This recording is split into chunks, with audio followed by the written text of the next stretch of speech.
Hello and welcome back to the Game Lore Archives.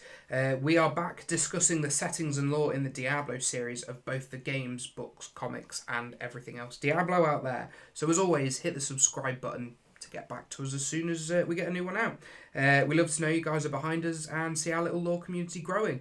So also, if you have any questions or you want to just discuss how cool Diablo is, feel free to comment and we will reply at this stage. I try and reply on everyone that I can. And today we will be doing possibly the shortest episode we have done today ever. However, we will be discussing everything in regards to the creation of Pandemonium, the Eternal Conflict, and the Pandemonium Fortress. And the realm of Pandemonium is a damaged realm that reflects the violence of the fight between Anu and Tathamet and the destruction that created the universe. And encompasses the internal conflict that wages across almost all of eternity. Pandemonium is a crossroads between all the realms of existence, but most specifically between heaven and hell.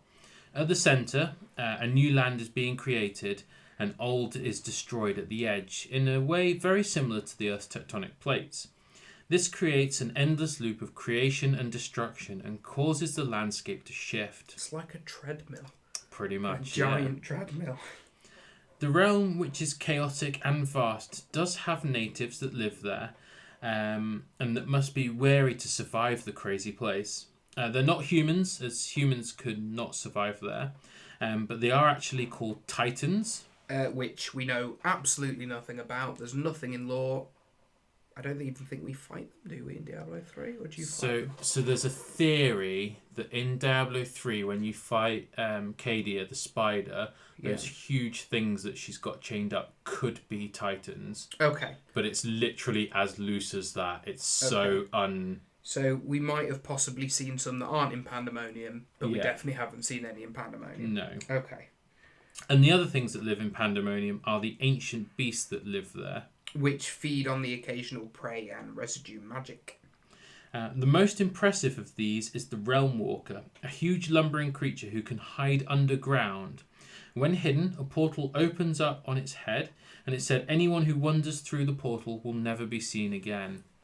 Now at the centre of Pandemonium lies the World Stone, and this is the relic that both the forces of heaven and hell want, and the Pandemonium became the centre of the eternal conflict. Due to the warped nature of the realm, whoever is in control shapes the landscape, and it takes on aspects of either heaven or hell. The land is littered with remnants of conflict. Great war machines dot the landscape, and bodies of fallen demons, which have been there for millennia, have long since been petrified. Fortresses built by the angels lay abandoned to rot, with skittering demons hoping for a chance to revel in combat once again.